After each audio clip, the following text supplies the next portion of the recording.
I learn way more from my mistakes than I ever do from success. Because when I'm successful, I will always attribute that to luck or chance or, some external thing. And I rarely attribute to like me making the right decision. Mm-hmm. But when I screw up, I learn so much. Welcome back to another episode of Till the Wheels Fall Off. I am Matt. I'm Paige. The death of common sense. I feel like we can basically shovel dirt on the grave of common sense. I feel like it is dead and gone. We are in a world now that thrives on anything but common sense, it feels like. This is going to be an episode. If there's one that's going to get us canceled, this is probably the one. Yeah, this is going to be a very opinionated episode. Just stay or go. I don't know. This is as pure as we'll get. It's just being ourselves. You're going to see some authenticity here. Yeah. You know what? We said what we said. I'm not apologizing for it. I think this is an episode. This is the kind of conversations we wanted to have whenever we started the show. Yeah. And we've got an audience for it now. And I think that you guys can benefit from it too. Stick around. This one's going to be really, really fun. And it might piss you off too. Yeah, that's okay. But if you're watching us on YouTube, we're very Adam Sandler dressed today because this is how we are. This is how we dress at home on spring break. Nothing else going on. Got my hot this is how we roll. We're comfy. You're wearing a Dare shirt. I am wearing a Dare shirt. Uh-huh. Kids may not know about this if you're younger. From the 90s. You're a 90s kid. You know exactly what that shirt is. All right. We'll get it started. Hey, we've got a website, twfo.com. That's tufo.com, where you can find out everything that you would ever want to know about us. We've got a newsletter up there, which I forgot to send out this morning. Sorry for the late newsletter. You can sign up by going and putting your email address in about 3/4 of the way down the page. Or if you've missed one, you can check out the blog section. I've posted most of the old ones as blogs. I still need to get caught up on that. We would also appreciate if you would review the show. Tell your friends. Let others know that it exists. Best way to do that is by subscribing, following the show, and leaving a review. It shoots us up the suggested podcast charts, if you will, for people who are looking for something like this. And it helps us a lot. So if you get something from the show, one great way you could give back is by simply just leaving us a review. We'd really, really appreciate it. We've got merch on our website. We've got Recovery Rocks. If you don't know what a Recovery Rock is, that's a Recovery Rock. It's got our logo on the front. On the back, it says, "Thank you for being my rock." This is a really cool way to acknowledge a spouse's journey or someone's journey, someone in your life that has been there for you through some stuff. That's a great way to acknowledge it. Yeah, that's a really great way to acknowledge their presence in your life and how much they've meant to you. Do you need my attention or are you doing that on accident? No, I'm having fun. Okay. Am I bothering you? All right. So behind the scenes, anytime I'm getting onto a topic or saying something maybe a little too controversial or too personal. Or like, why the hell did you say that? I'll kick him. She kicks me under the table. And right now I'm kicking him. She's kicking me. But so I'm not kicking you where I usually kick you. Usually I kick you in the shin. Right now I'm just kind of pushing along your knee. I'm being affectionate. This is me being playful. Just making sure. We've also got sweatshirts, hats, T-shirts, tons of stickers on the website. You want to support the show, it's a great way to do it. You can also do that through Patreon. We've got a Patreon. Go to our link tree, and there's a Patreon page on there. You can subscribe just enough to buy us a cup of coffee every month. We really appreciate that.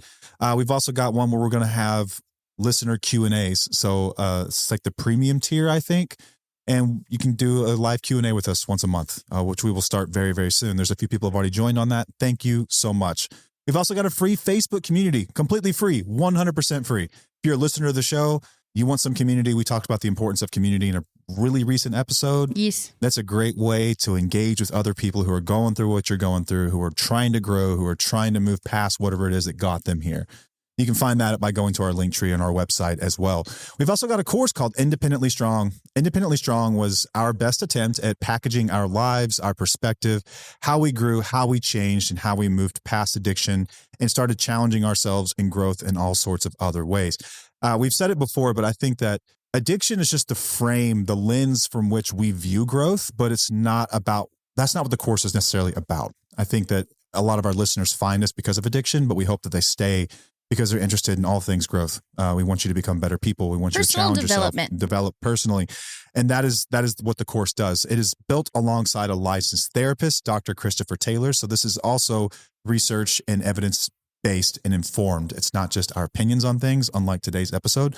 It's robust. It's got 10 modules that will walk you through the journey that we walked through, the journey that in our opinion works best for getting people through to the other side of addiction. It doesn't require that you stay or that you go or that you do necessarily anything other than grow yourself. And we believe that once you start doing that, the other pieces will fall into place. So if you feel lost, if you're not sure where to turn, the course is for you. You can get 75% off that course by entering in the code Wheelies75 at checkout. And you can access that by going to our website, tufo.com or independentlystrong.com if you want to learn more. It's got a preview of the modules and an intro video and things like that, totally free that you can look at if you want to decide if it's right for you or not.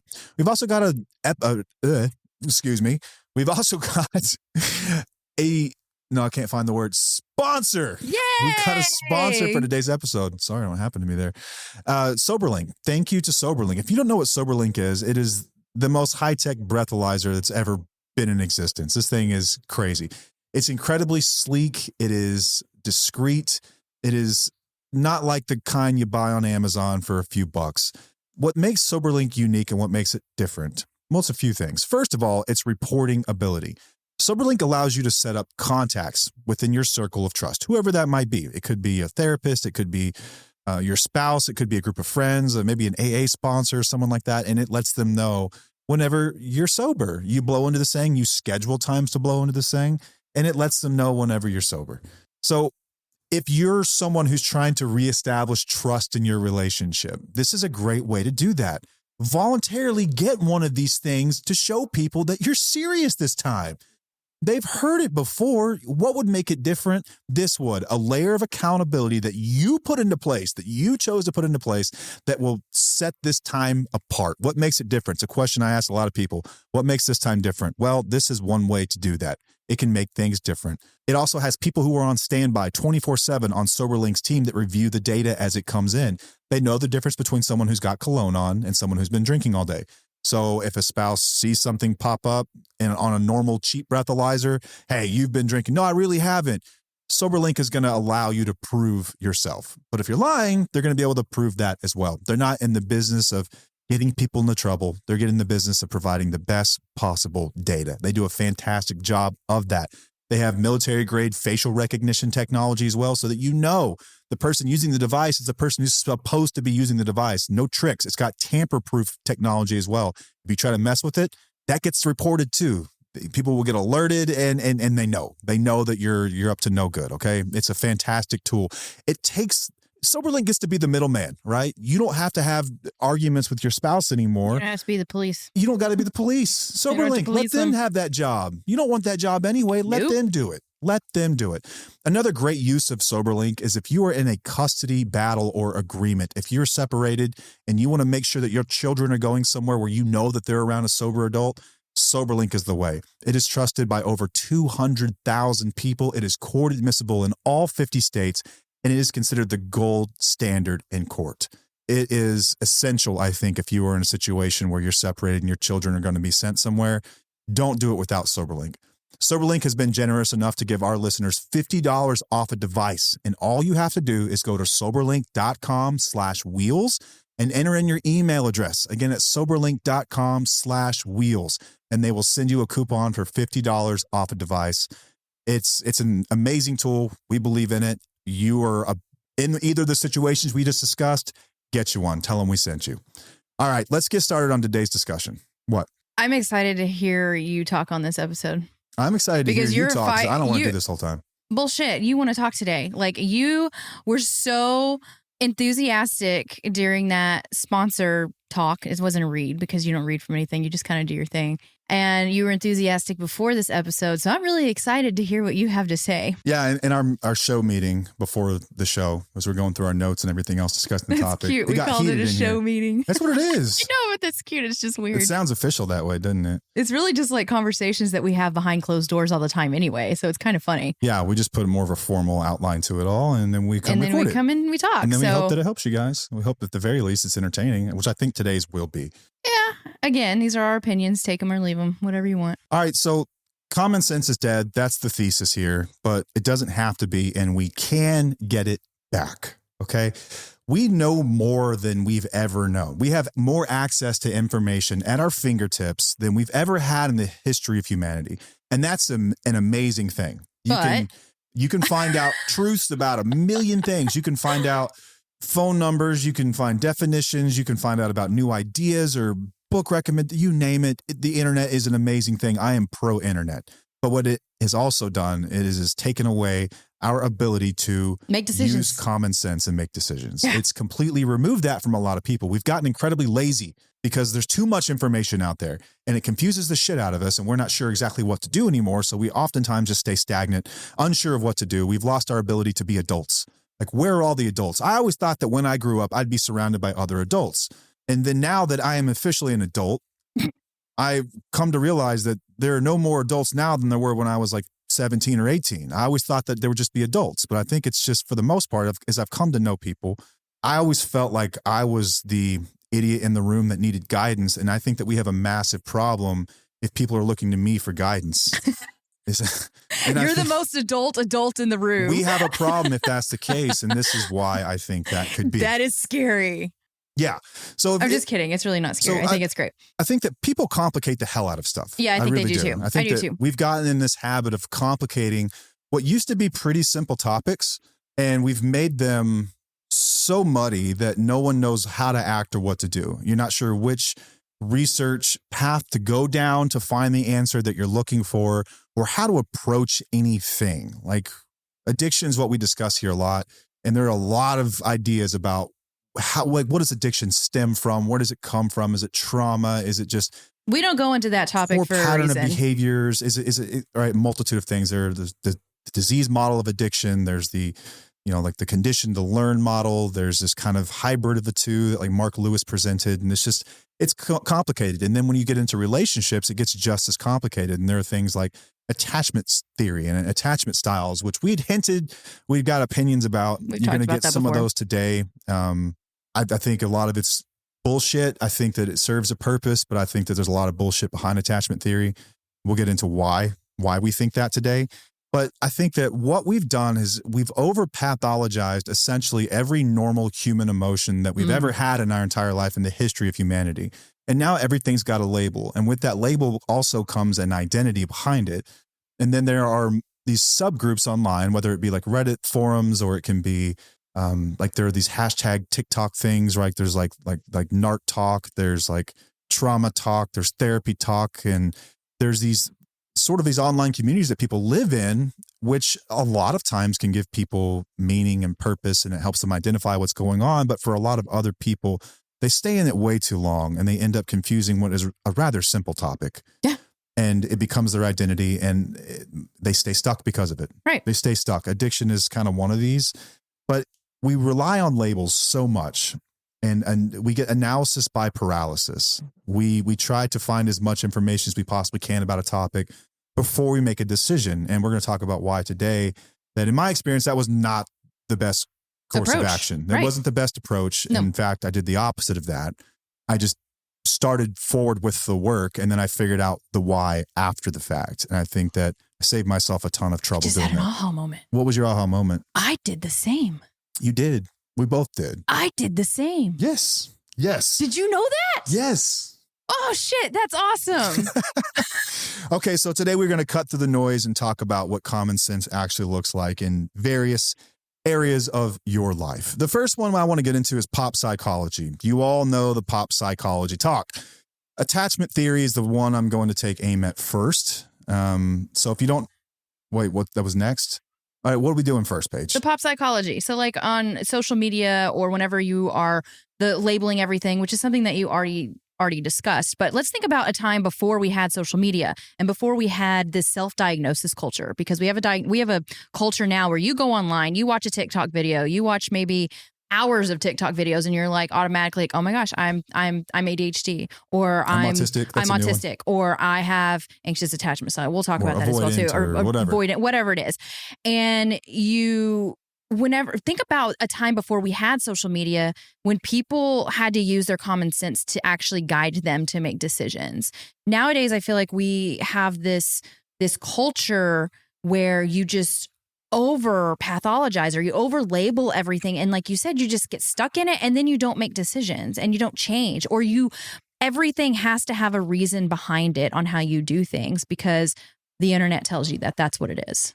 Yeah. Yeah, the internet can be a wonderful thing, but it can also be the most dangerous thing in your life. And if you spend too much time on it, especially if you suscept your mental health and wellness to it and let it decide for you, let that algorithm decide for you what's going on with you, man, that can be a bad thing. I'm not big on labeling. I don't like labeling. And I've said that before. Like, I remember like the codependent thing, and then people will go down this whole codependency thing. And I'm like, I never really, like, I related to it, but not in depth to it. You know, it wasn't like my identity. And I feel like people label themselves as something specific, and then that just becomes their entire identity and why they do the things that they do in life, when life is, it's actually simpler than that in a way. We make it too complex. We make it too complicated whenever we just need to go back to the basics of our common sense and trusting our instincts. Yeah, codependency is one that breaks my heart, frankly. Yeah, me too. I like, as much as we talk about the need and at times to separate from situations that are damaging and destructive to you and your children,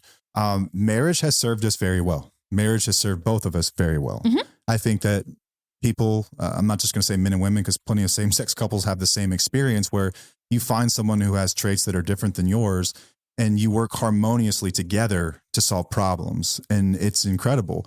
And I am dependent on you and you are dependent on me. And there is nothing fucking wrong with that. Right. And right. That's what love is. That's what makes us have a relationship. What are we doing? If that's not, why do we get in relationships? Right. You know, like you fall in love because someone has features and attributes that you may not have, that you'd like to develop. And that's what makes them attractive in the first place. And then you want to get to know them better and learn more about them and, you know, have them in your circle as you fight through life. And they do the same for you. And that's the beauty of love. That's what love is.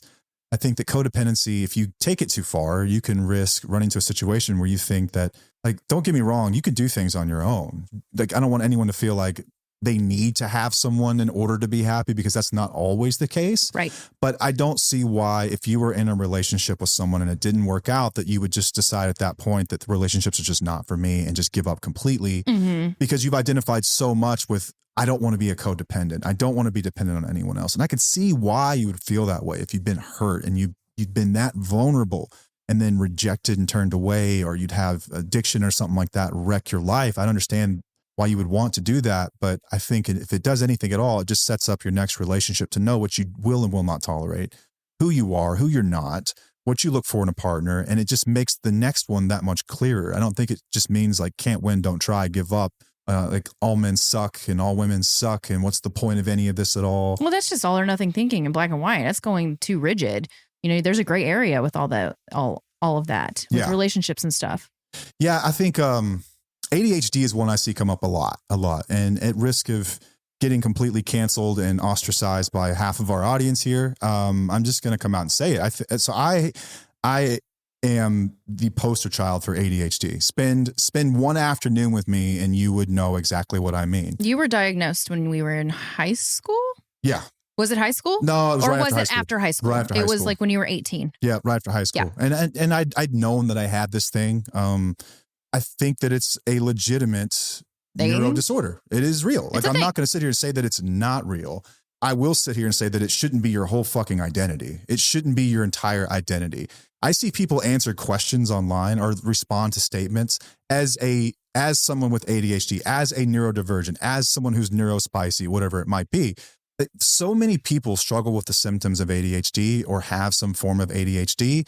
And it's more acknowledged now than it ever has been. And I think that that's good, but I don't think that you stop there with it. I have learned in my own life that medication for me personally was not the answer. First of all, because I have addictive tendencies and the medication that they gave you, the absolute shit out of it. Yeah. For some people, they can take the medication and they do really well. For other people, they'll find that they take the medication and it works well for a time. And then like a substance like dextroamphetamine will do, it starts to become less effective as you develop a tolerance. And then you're sort of like chasing this productivity through this pill. And the danger that you run into is that you're never really developing skills in order to deal with the thing that ails you, right? Life. I think that I applied a lot of common sense to my ADHD, and I had to put some processes in my life to deal with ADHD. And I think that many people can. I'm not sitting here saying that you quit your medication. I'm not a doctor. This is my opinion. This is what I did. Right. I have to work a whole lot harder than most people in order to get the same result, I think. And that's okay.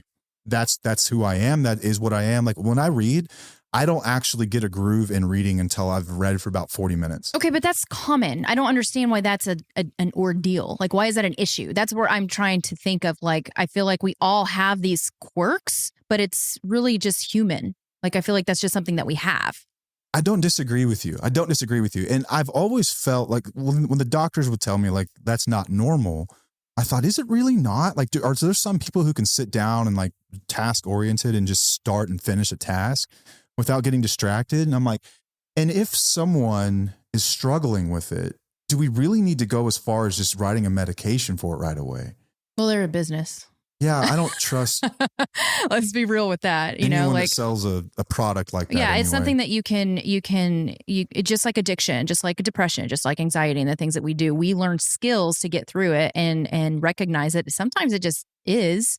And you figure out what you can do better. Like kind of like little boys, I think that a lot of them have ADHD, right? Like it's or little kids. Yeah. But it's like if you would allow them to go and be really active or release that energy or whatnot, maybe, just maybe, it would be easier for them to cope with it. So our son, I know for a fact that he has it. Yes, I have not gotten it diagnosed though. He would like if he was allowed to, he would sit on top of his desk and like just bounce like this the whole time. Like he cannot but he sit has still. Control. He has trouble focusing. He has trouble. But if you let him play until he is exhausted, he's excellent. Right. And I think that so much of school is designed to teach us how to go to work instead of behind a cubicle. Right. And it's not healthy for us. We can have a whole other conversation about that. Yeah, that's a whole totally different conversation. I think that ADHD is one of the most conquerable of all of these. Mm-hmm. If you I know that whenever I don't exercise, I am the worst. Yeah. I'm the worst. I'm irritable. I cannot finish anything. And then I beat myself up for not being able to finish anything. And I reach for stimulants like coffee or energy drinks or something like that to help me with it. But that's normal human behavior when you sit around too much. When that's you the thing, do not become active. Common sense tells me that it's not my ADHD. It's just common sense that like I'm a human. We were designed to move. We were designed to move. Yeah. I'm not moving. I need to move. I need to make sure I do that. And if I do that, then I'm good. And again, if you are someone who's been helped by ADHD medication, I'm not criticizing you. Do what works for you. This is about people who take something like a disorder, ADHD, and they make it their entire identity, and everything that they do revolves around it. Yes. This is just one of the many things that we're going to discuss, right? The next one is going to be attachment styles. Mm-hmm. Attachment styles, we hinted at the last time we had recorded that there were some. I've read a lot about attachment styles. I've read the original studies. You started reading about attachment styles theory. About 2 years ago, I think. Bowlby and Ainsworth and their studies on attachment theory. And if you don't know about attachment theory and like how the theory came to be, is they wanted to study how attachment to parents for different children, how they responded. So they would have a caregiver in the room with a child. The caregiver would leave, and they found that some children reacted completely normal. They seemed okay. There were some children that acted as if when the parent returned, they acted as if it didn't bother them, even though that they knew that it bothered them. They had them hooked up to things. They could tell by their heart rate that they were really, really upset. And these were what they called avoidant types. And then there were kids that just lost their minds when their parent left the room. They called these anxious types. And it helped us identify how attachment in early childhood affects us later in life. And social media discovered this, I don't know when. It seems like in the past year or two, and has taken it to the umpteenth degree where people...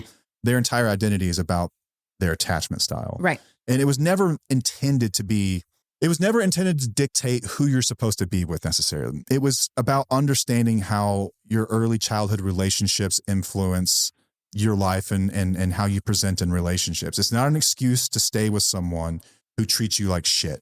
I want to say that for so many people and what we deal with here, which is abusive situations, oftentimes they will research attachment theory. That's the first place they go. And they label themselves anxiously attached. They'll say, I'm anxiously attached. And that's why I can't deal with him disappearing for days on end, or when he doesn't show me affection, or whenever he drinks instead of spends time with me and the children, or whenever he talks to me the way he talks to me. When he lies to me. We just have an anxious avoidant dynamic and the anxious avoidant cycle. And that's what it is. So I need to work on my anxious and anxiety. Right. And I think that attachment. I think if it does the danger in this is that it encourages someone to fix other people. rather than using common sense, and this is the worst thing I could possibly say about it, but it is just the God honest truth is that it's easier to look at yourself and say, I'm anxiously attached or they are avoidant and we need to heal those wounds before we can move forward than it is to say, we're not right for each other. We're not supposed to be together. Or they're an asshole. This person's a jerk. Like I've literally seen people say, he cheated on me and I just cannot get over it. And I know it's my anxious attachment that causes me to feel this way. And I'm like, use your common sense. Anyone who's been cheated on is going to be hurt. Yeah. But I think what it does is it sort of gives people a semblance of control. Like if I can heal this, then I'll just be okay. Instead of the truth is the last 4 years of your life have been a waste. And that's just the truth. And I don't know another way to present it, but it's just the truth. I wouldn't say it's a waste because I think you've learned something through it. But the relationship itself I know is what you mean, though. You didn't get marriage, right. children, happily ever after out of it. And so it's just over. It's just over. It wasn't meant to be for whatever reason. It's not working out. This person wasn't ready. They weren't mature enough, whatever it might be. But instead, you will spend hours and hours and hours on TikTok or online in these forums and these Facebook communities. I joined a couple of these things to kind of see what was going on. I remember. I joined an avoidant attachment and an anxious attachment. And all it is, 90% of them, let's say 9 out of 10 are people who were in awful relationships, who were looking for answers within to fix something that they have no control over. Ooh. And they will sit in these situations for years and years and years and years, getting no better as they're trying to heal something inside that is not going to fix the problem outside within someone else. So I think that people can use it as a form of trying to fix other people. And it also has become a way to pathologize normal, everyday relationship struggles. Like if people have poor communication, which happens in all relationships, we communicate poorly at times. Instead of just saying we have mismatched values or we don't communicate well enough or we're not mature enough or someone's disrespecting me, they hyper focus on attachment styles rather than just looking at the basics, the common sense. Common sense. If someone's emotionally unavailable, it's not always about their childhood wounds. It's just not. Sometimes they just don't want to be with you in the way that you want to be with them. And I don't know another simpler way to put that. Right. You're at different places in your life. You want different things. And you can sit there and go down the attachment style thing all day long. And I know that there are plenty of experts who will argue with me on this. I don't care. This is my opinion about it because I've seen it enough times to know that there are people out there who are searching for answers where they don't exist. Yeah. I mean, common sense says to look at the actions and not the labels. Yeah. And it's that simple. It can be that simple. It's just like when we talk about behaviors over substance. Yeah. You know, we overcomplicate it like it's a substance. Like, no, it's a behavior. If somebody's treating you like shit, it doesn't matter if they're an addict, if they have trauma, if they have these attachment issues, if they have all these things. What matters is the way that they treat you. That's it. How are they treating you? And what can you do about it? Yeah, it's not the label. The label needs to go. There are some rather complex situations in life that require further investigation. Mm-hmm. That's not all situations. That's not all of them. There are sometimes your common sense prevails. If you've never seen the midwit meme, which we ought to do an episode on sometime, just Google midwit meme. On the left side, it's a bell curve. On the left, kind of what this is about. On the left side, there's someone with no knowledge about a subject Very that has common sense. Yeah. And in the middle, the biggest group of people on the bell curve is someone who's done way too much research and over-pathologized something, has tried to over-explain something. And then what we ultimately arrive at is on the far right side of the bell curve is the same place you started, which is that common sense has prevailed. And so I think about like addiction. Like for me, like I always knew that like drugs and alcohol were bad and I shouldn't use them and they're addictive and whatnot. And then oftentimes where people, especially spouses, will go is to that middle area where they will spend years researching attachment wounds and like childhood trauma and like all kinds of different trauma and like the brain activity that's taking place. And then at the end on the right side, what you ultimately arrive to is that like drugs are bad and addictive and like they will affect you. Like weight loss is like this, like, you know, eat high protein, low calorie foods, exercise more calories than you take, you know, eat healthy foods, eat healthy. Expend more calories than you take in and you'll lose weight. People in the middle want to have a million different complicated ways to do it. And on the right side, people who've actually done this and become wise about it also know the same thing the guy who's completely naive about it knows, which is it's rather simple. It's rather simple. That's what I'm getting at. It's like this stuff is rather simple and we can complicate the shit out of it if we want to. Mm-hmm. Attachment styles is the one that really gets under my skin because I see people in actual situations they shouldn't be in, trying to control it by pathologizing themselves, by saying, I have this thing and that's why my life's not working out. If I could just fix me than I could fix them, which is false. That is absolutely false. It's incorrect. Yeah. Trauma responses, it's kind of another one. I think that we have essentially labeled every human experience that people have ever had since the beginning of time trauma one way or another. You could look it up and I guarantee you there's a page about it out there, some creator who makes content about it. If you're someone who gets nervous around a lot of people in a bunch of big groups, like maybe you don't have anxiety disorder. Maybe you're just like every other person who gets anxious around other people. Like that is a normal thing. It's not traumatic that you're going through this. I think one of the worst things you could do is tell someone that they have like anxiety disorder at like 12 years old because they're a little nervous of being around people. Yeah. And it's like, that's just normal. We all have these feelings, we just have to learn how to deal with it and cope with it. Yeah. And don't get me wrong. Like I know there are a lot of black and white thinkers are going to hear this and be like, well, I actually do have that thing. I'm not talking about you. I'm talking about the other people, the thousands of other people who aren't in that boat, who want to give label or reason to everything that goes on in their life because it helps them feel like they're in control of their life. And the more answers that you seek, actually, the more lost you are. And oftentimes it robs you of your instincts. The more you complicate a topic, robs you of your instincts, and it takes away your ability. That's my experience. Yeah. Like I'm not a researcher. I'm not a big researcher type person to where I feel as though if I look too much into something, first of all, I don't have the like mental capacity for it, to be honest. Like I've got so much going on within my life that's not something that I can sit down and do. But what happens is that I fear that it would make me stop trusting my instincts and stop trusting my common sense, because I would be consumed with so much information where I'm like, I'm so confused now because now it's telling me something different than what my instincts are telling me. And I've done this with parenting. I've done this as being married to you. I've done this as being a podcaster and being a content creator. Like I don't go into major research stuff. Like I didn't research too much on attachment styles. Like I looked into it, of course, but I wasn't like digging deep into it because I felt like it was going to make me go against my instincts. Does that make sense? Yeah, it makes perfect sense. Yeah. Yeah. There are certain things that even if you showed me a scientific study on it, I wouldn't care. I know some things just common sense prevails, and like you can say what you want and be very curious how you conducted that study. I'm just not going to accept that. Well, here's the thing is that studies change throughout our lifetime. Something that is happening right now may not happen in a couple of years, or even things that people. That's the beauty of science, is that it's what we know now to be the best. Which is amazing, and it's great. And I do love to learn new things. I don't want people to think that I'm like just this person who just speaks my opinion all the time. Like I know things. I promise. I look into things, but there are certain things where I'm just like, this is over analyzing something that I don't feel is absolutely necessary for the space that we're in. I feel like what's most necessary is learning how to trust your gut again and your instincts and having common sense, because deep down, everyone knows what you need to do, what should be done, and what you feel. It's just you don't want to accept it, and that's the place that's kind of scary. Yeah, like if someone treats you poorly and they're abusive, does their attachment style even matter? Right. Does it actually matter? No, it doesn't. No. And it's just like I said, when people say they've asked us, I've been cheated on and my partner, was it the substance? Was it the addiction? Was it, the atom? It's like, does it matter? Does it matter? No, it's the fact that you were treated a certain way that goes against your values. What do your instincts say? It's just like we say, what would you tell your best friend if they came to you with this? Yeah. That's the common sense. Utilize that for yourself.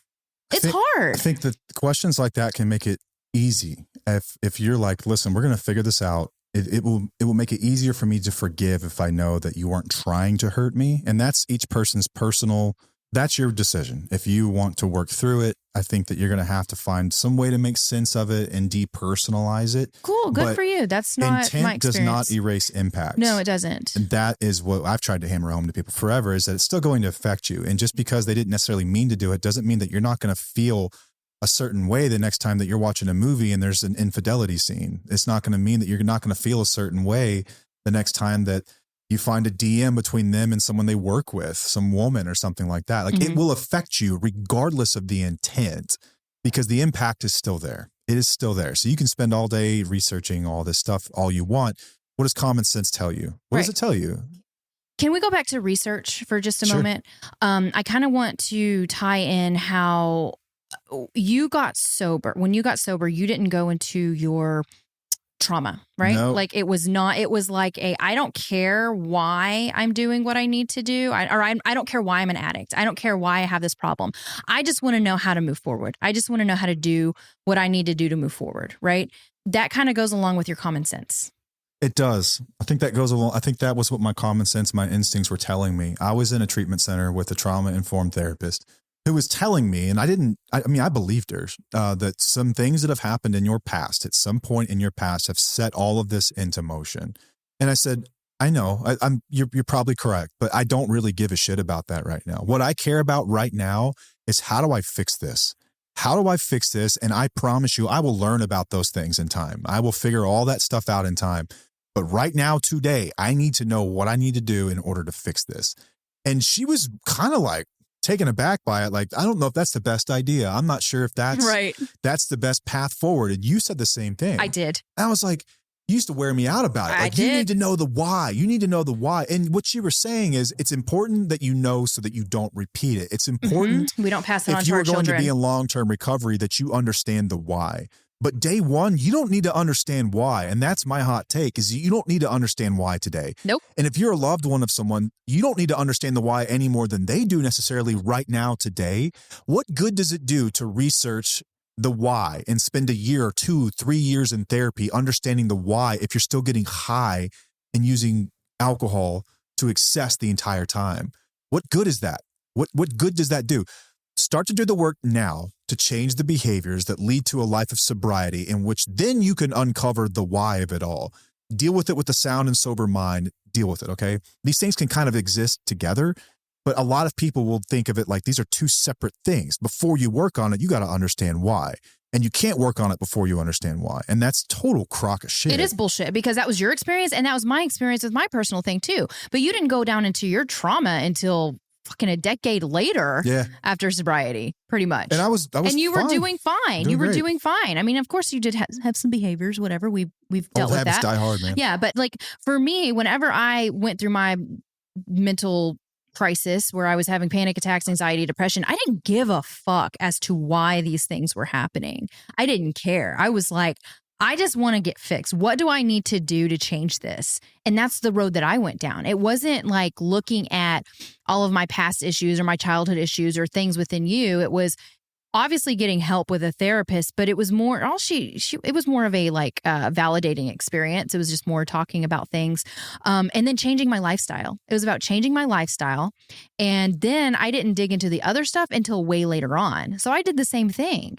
You don't have to do that in order to change. A slow learner. In my entire life, I've been a slow learner. I don't think you're a slow learner. And I remember with mathematics specifically, we would be doing something in class and it would be so far over my head, but I would just stick with it. And like, I don't even know what that answer means. I don't know all that crap that we just did to get that answer. I don't even know what all that was, but I stuck with it. And like 2-3 weeks later, I would have this aha moment when we progressed and we built off the concepts that I would then understand the very first thing that we did. I'm like, oh, that's why we're doing it. Yeah.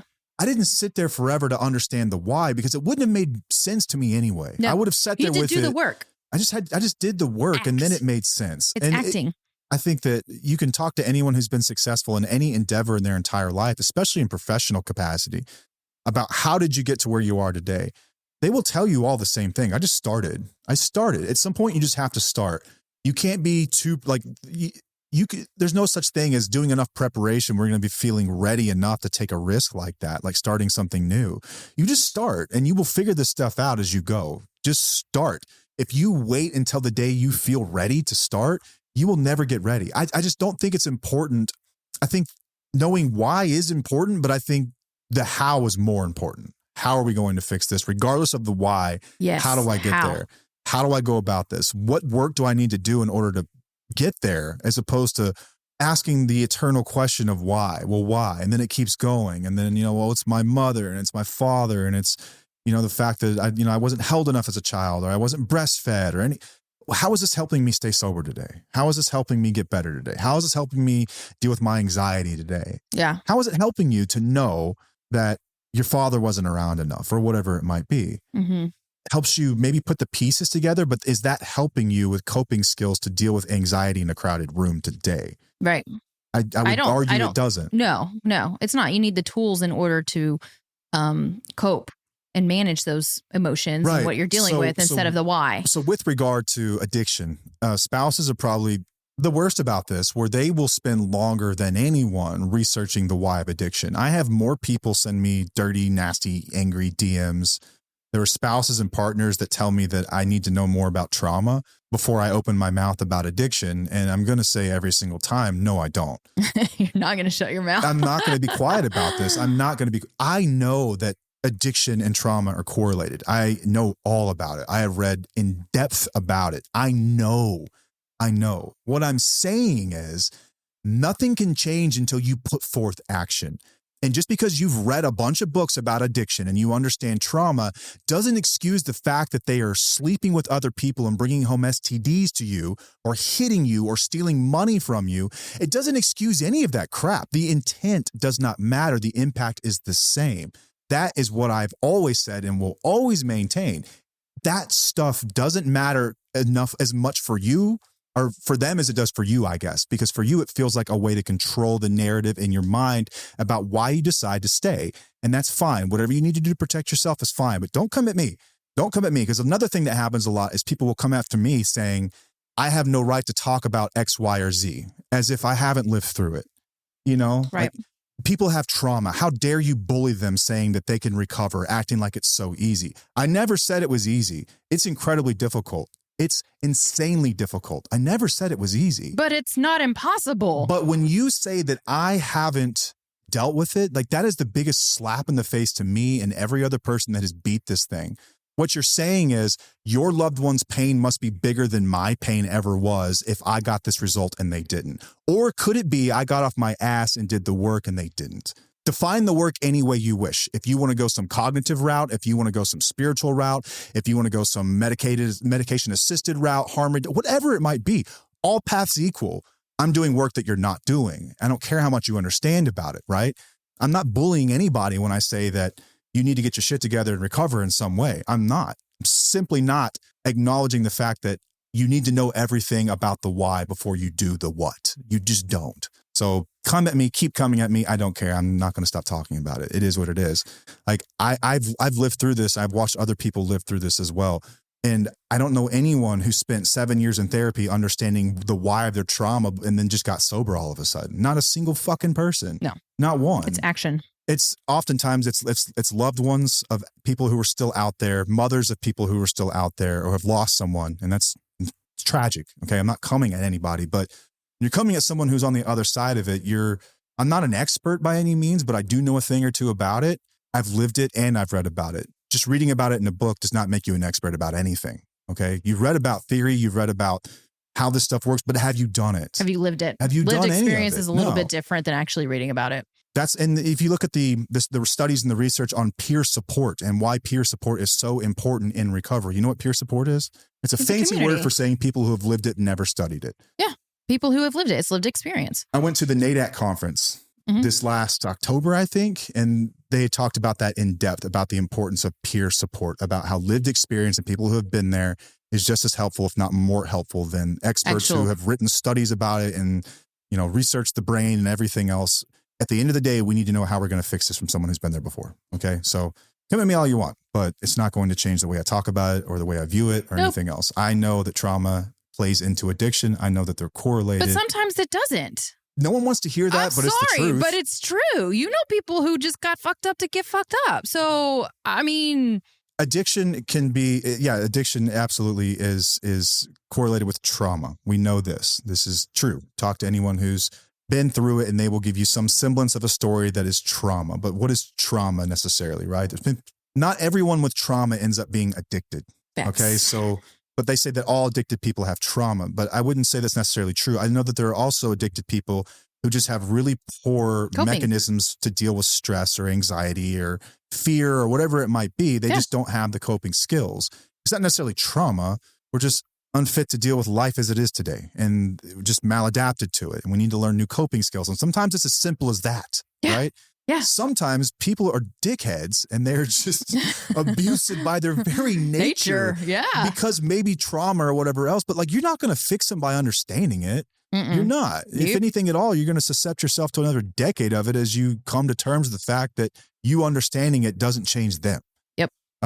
It takes a person who's dealt with the trauma to want to move past the trauma to get better. Is it easier with support? You're damn right it is, but it's not even necessary. It helps, but it's not even necessary. I think that you move past things when you get so incredibly sick of your own shit that you become willing and open to different perspectives about how to get there. Yeah. And stop thinking that you wrote the rule book or something, you know? Yeah. Just get open to different ideas and you'll find your way. But just learning about it doesn't necessarily help. Like I know I have a really good idea about why you're incredibly anxious.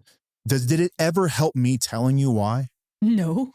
Did it ever once help you telling you why?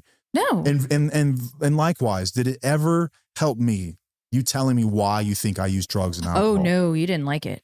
It never helped me, man. No, it did not help at all. It was a semblance of control for you to understand. And that's all it is. Because when we understand, we think we can control it. If I can just understand it, I can control it. I can fix it. Well, I've mentioned this many times on the podcast before that I understood why you were the way you were, but that didn't mean that I tolerated it. You know, like I can understand and I can have compassion and be like, okay, well, you know, you're a product of your environment, but that doesn't mean you're going to treat me like shit. Right. So, but a lot of people will take it to the extreme of like, oh, well, I know why you are the way you are, so I'm just going to coddle you. And I have a big problem with that.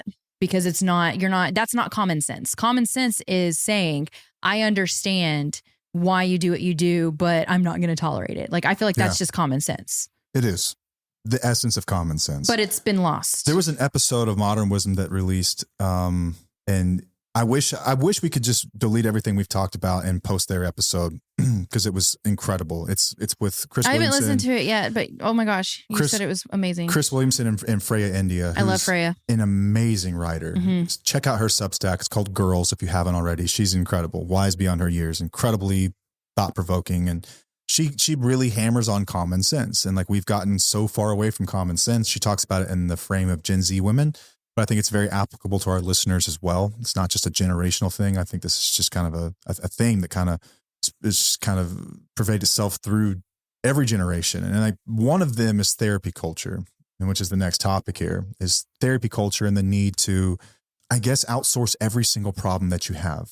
And we talk about this a lot behind the scenes. It's like you don't need necessarily an answer for that. Like you know what you need to do. Yeah, deep down, you know. Those are your instincts talking. That's the common sense talking. That's you telling you what you need to do.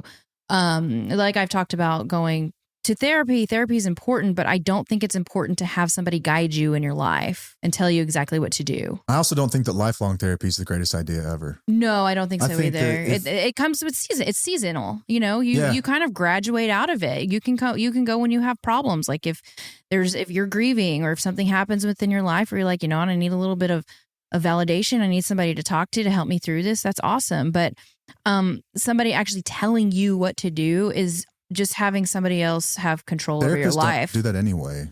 Generally. No, generally they don't. But a lot of people feel like that's what they need. They feel like they want more structure. They want somebody to tell them, hey, how do I do this? How do I navigate this? How do I do? I mean, we get questions all the time on how do I do this? And I don't respond directly to that question because I don't feel like it's the best answer. I feel as though you need to make you can figure it out on your own. I'm here to validate you and I understand how you're feeling and why you're feeling that way, but you know the answer to these questions. The only person qualified to answer that question is you. Is you. Right. That's it. It's you. Because if you rely on somebody else to tell you how to do something and how to get through it and how to fix it and how to solve it, you're not building your self-esteem either because you're still allowing somebody else to dictate what you are doing. Take your chance. Take your shots. Like it's okay to make mistakes in the decisions that you make. I take pride in like making decisions that nobody tells me what to do. Like I want to do it. I want to figure it out. And that builds my self-esteem up the more that I make those decisions based on common sense, my instincts, my surroundings, whatever it is that's going on, instead of relying on other things. Like there's mom groups, you know, like on Facebook that I used to be a part of that I actually got out of because it used to annoy the shit out of me, that you would go into these mom groups and people would just ask these basic questions about parenting. And I'm thinking, but what did you do before social media? What did our ancestors do before that? They had to figure things out. They had to utilize their instincts and their guts and solve problems, or, do trial and error to figure out what they need to do in the situation. But it's become too easy to go out there and just ask questions and get a response. And I guess in some of that, it is innocent in the sense that we don't want to make mistakes, especially when it comes to parenting. Like, you don't want to screw up your kids, of course. But I learn way more from my mistakes than I ever do from success.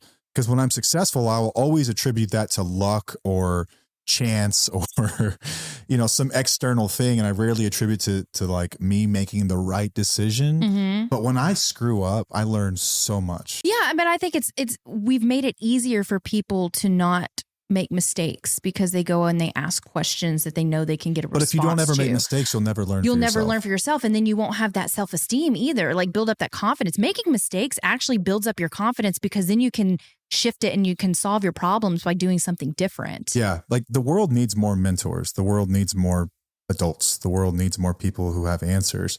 And that comes from experience. Having made mistakes and not people telling us what to do. Right.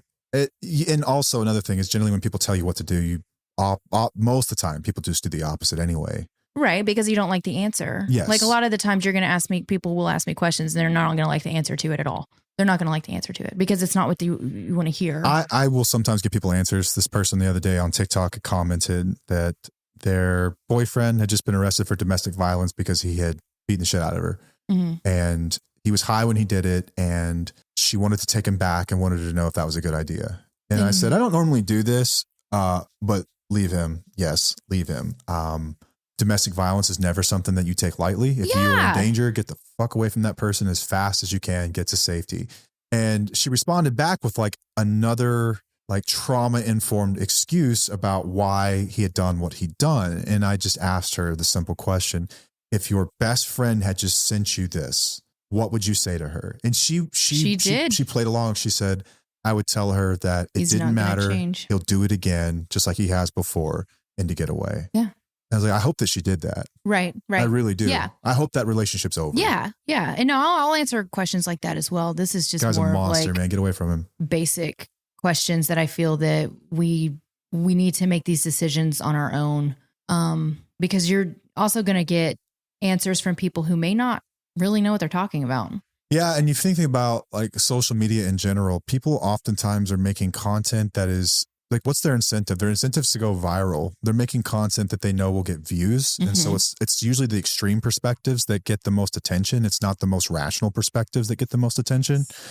And so think about a creator in a video that goes viral about attachment theory. It's usually a stupid perspective. The reason why it went viral is because it got so many people riled up. Mm-hmm. It validated people's emotions and gave them some semblance of control in their lives, not because it was the most common sense solution to a problem.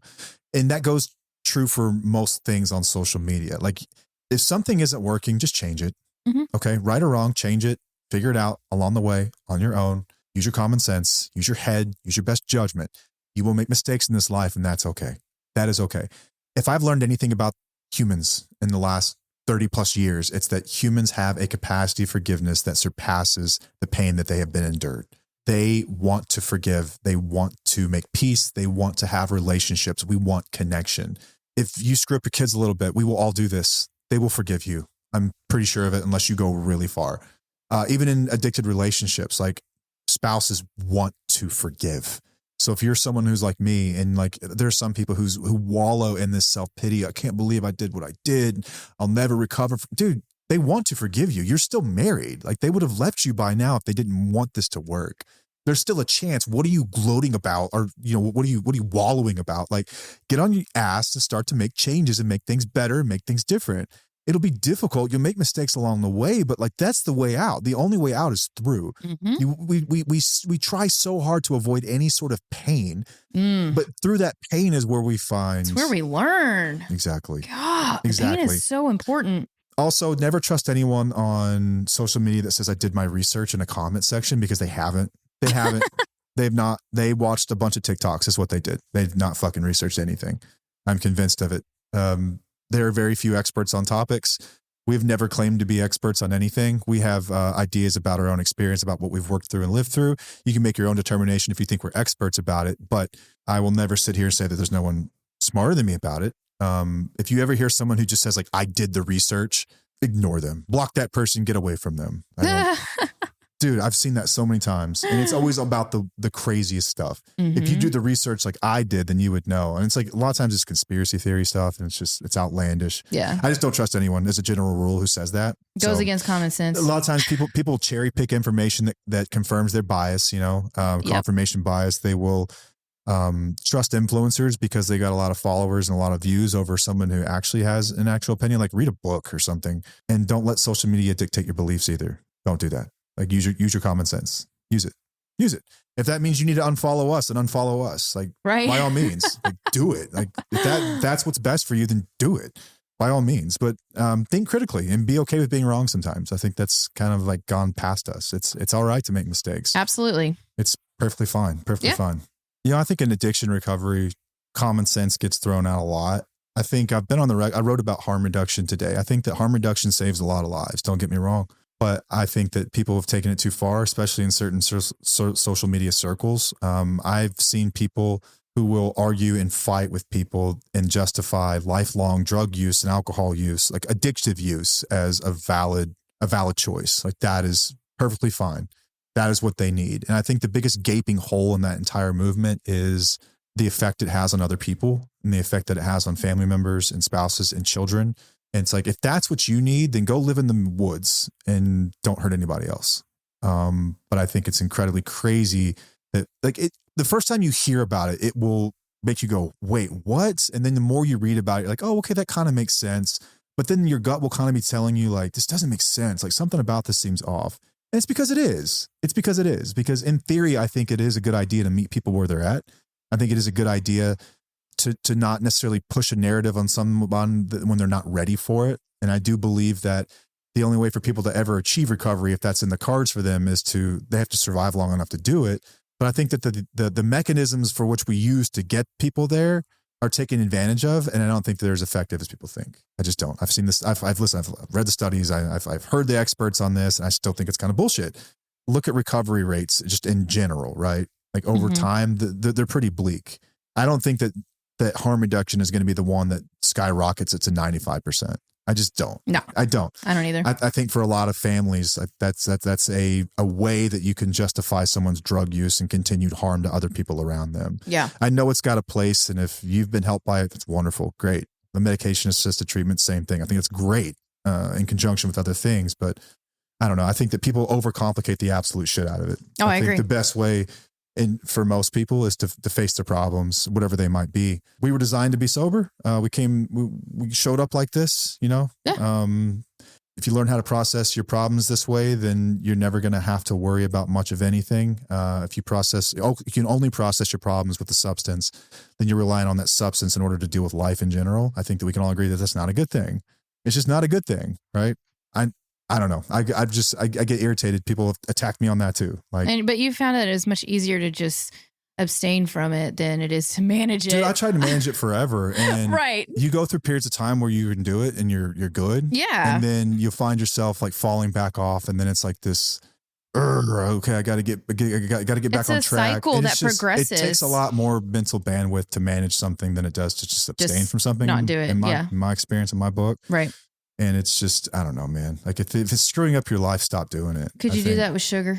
Yeah, if I had to, for sure. But I don't think so. But sugar's not something I'm struggling to manage right now. I know that. I'm just asking. But if it was, yeah. But if it's screwing up your life, don't do it. I think that's the most common sense answer I could give somebody. If it's screwing up your life, don't do it. Yeah. But I've been attacked by more people than I can count that say it's not selfish because people are just trying to survive. Like it's a survival mechanism for them. Dude, you're preaching to the choir. I know, but it doesn't mean it's okay. The definition of selfish is it's lack of consideration for other people. I didn't say that you intended to hurt other people, but it still hurts other people. Like intent doesn't erase impact, right? But it affects other people.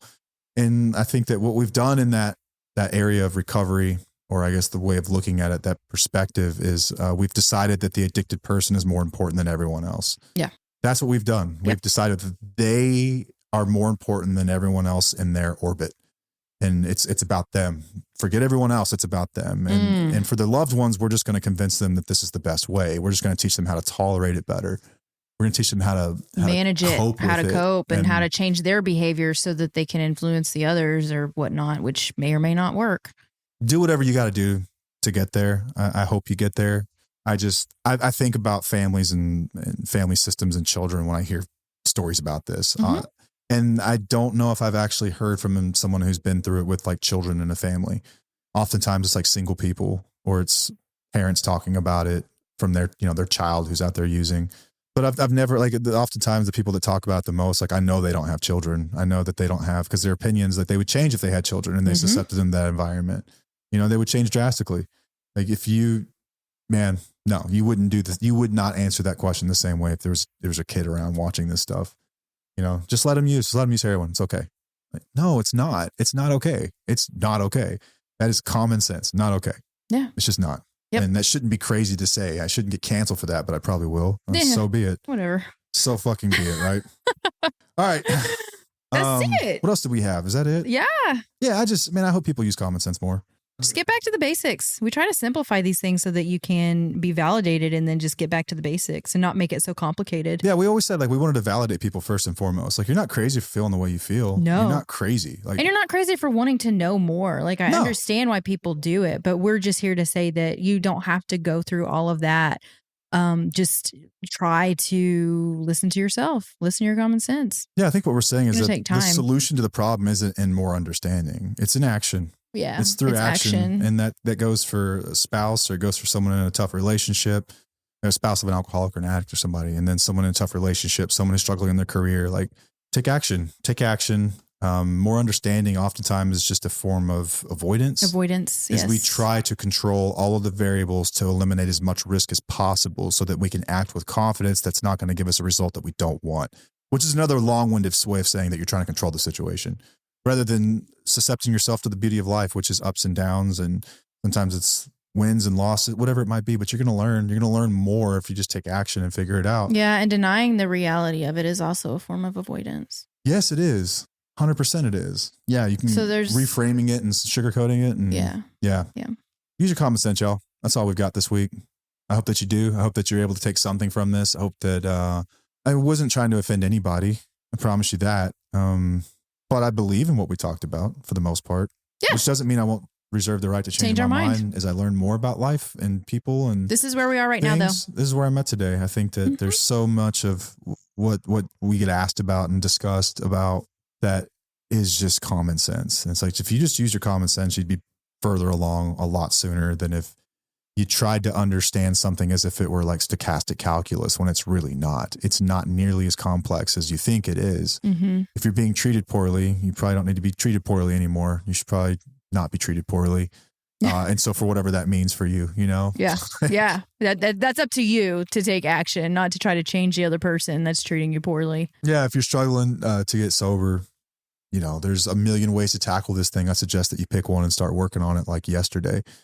And rather than spending all this time trying to understand the why and being super new age about it, like, do I think that the old paths of recovery are perfect? Absolutely effing not.